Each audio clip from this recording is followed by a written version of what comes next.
யூடியூப்ல நீங்க அப்லோட் பண்ற வீடியோஸ்க்கு வியூஸ் இன்க்ரீஸ் செய்யறதுக்கு யூடியூப் ஒரு தரமான அப்டேட் அனௌன்ஸ் பண்ணியிருக்காங்க. அந்த அப்டேட் என்னங்கிறத இந்த வீடியோல தெளிவா பார்க்கலாம். ஸோ வீடியோவை ஸ்கிப் பண்ணாம பாருங்க. இந்த அப்டேட் கண்டிப்பா எல்லாருக்குமே யூஸ்ஃபுல்லா இருக்கும்.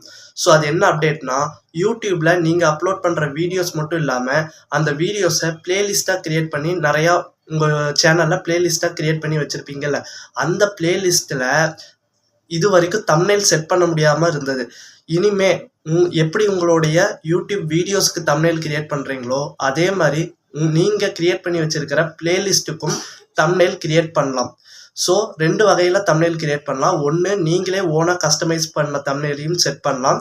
இல்லைன்னா அந்த யூடியூப்லேயே ஏஐ மூலியமா தம்ப்நெயில் கிரியேட் பண்ணலாம். ஸோ அதையும் நீங்கள் செட் பண்ணலாம். ஸோ இதனால் என்ன யூஸ்னா, இது மூலிமா நீங்கள் தம்ப்நெயில் செட் பண்ணுறப்போ உங்களுடைய பிளேலிஸ்ட் ப்ரௌசிங் ஃபியூச்சர்லேயும் ஷோ ஆகிறதுக்கு நிறைய வாய்ப்பு இருக்குது. அந்த தம்ப்நெயில் அட்ராக்டிவாக நீங்கள் வைக்கிறப்போ அது மூலியமாகவும் வியூவர்ஸ் உங்கள் பிளேலிஸ்ட்டை கிளிக் பண்ணி அதில் இருக்கிற எல்லா வீடியோஸையும் பார்ப்பாங்க. ஸோ இந்த அப்டேட்டை பற்றி நீங்கள் என்ன நினைக்கிறீங்கிறத மறக்காமல் கமெண்ட்டில் சொல்லுங்கள். வீடியோக்கு ஒரு லைக் போட்டுருங்க. மறக்காமல் நம்ம சேனலை சப்ஸ்கிரைப் பண்ணிடுங்க. அடுத்த வீடியோவில் சந்திக்கலாம்.